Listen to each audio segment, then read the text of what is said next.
Yeah, so you can read Yeah, this so one. this thread is in regards to attributing your self-worth to income. This creator is saying, I'm sure I'm not the only one who does this. It's easily done in our industry. I've been in sex work for a long time. I had a 2-year break in 2021, returned a year ago, which was like essentially starting from scratch again. When I first came back was fine for about 8 months. Then slowly over the last 3-4 months, it's been affecting my self-confidence. If others are earning more than me, I feel like there's something wrong with me. If I have a slow month, I feel like there's something wrong with me. It's not even about looks. I know that I'm attractive. It's not a case of I don't look good enough, or I guess it's a personality thing. I'm really pissing myself off, and I want to stop attributing my earnings to my self-worth. I want to stop seeing others' earnings and feeling shit about my own content. It's holding me back and ruining my income and my mood. Does anyone have any advice? So I chose this one because I agree with her 100%. This is really something like a little trap that is really easy to fall into. I am guilty of it myself, especially when you've had really good months. You know, when you've been like at the top of your game before and then you hit like kind of a slow period. It definitely can feel like a punch to the gut sometimes, but there's someone in this in the comments that made a really amazing suggestion, and she was basically just saying like what she does, because she does this, falls into this pattern also, is that she kind of found what she needed to do, like what boxes she needed to tick to hit the income that is like good enough for her, or you know, that she's happy with. She ticks the boxes and then she, you know, calls it a day or whatever, a week, month, however she closes her month out, but her time out. But I thought that that was a really good suggestion, because in that case, if you're ticking all your boxes, if you're meeting your quota, then, you know, you should feel great about yourself. And sometimes the content's going to hit and sometimes it's not. Like, that's just the nature of the business. You're going to try things and it's not always going to work. Yeah, if you imagine it like you've got a bowl of marbles. You know that little like game at the arcade where you put the coin in and it like drops all the marbles down and then they land in the little jackpot, like maybe one of them lands in the jackpot. Mm-hmm.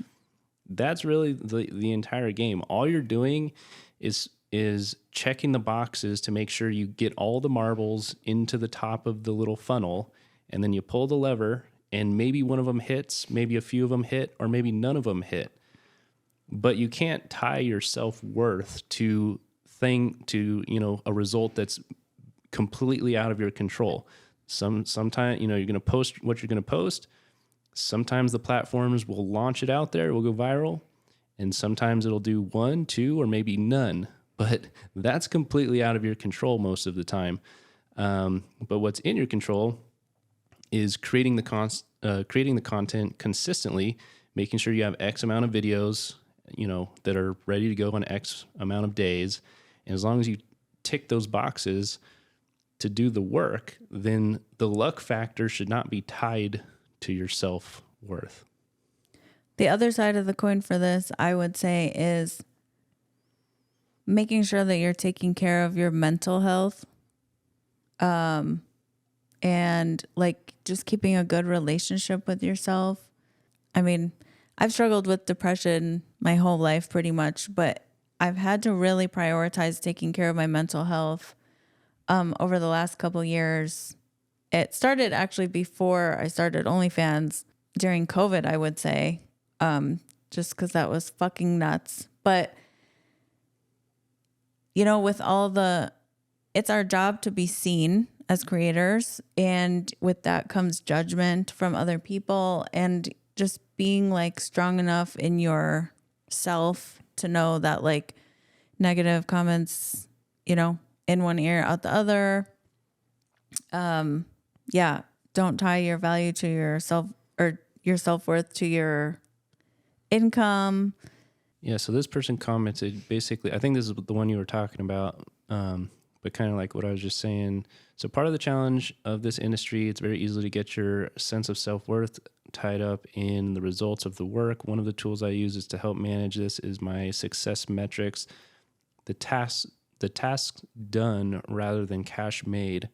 Yes. I know what the minimum work I need to do is to earn money. I need to live release X number of sets per week, send Y direct messages to customers, have Z prime hours where I'm available for phone, chat.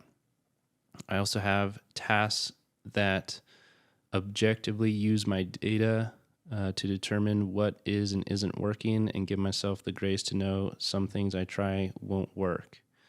Money is a variable, tasks are not. And like I just got done telling my son this the other day, but controlling the controllables. Yeah.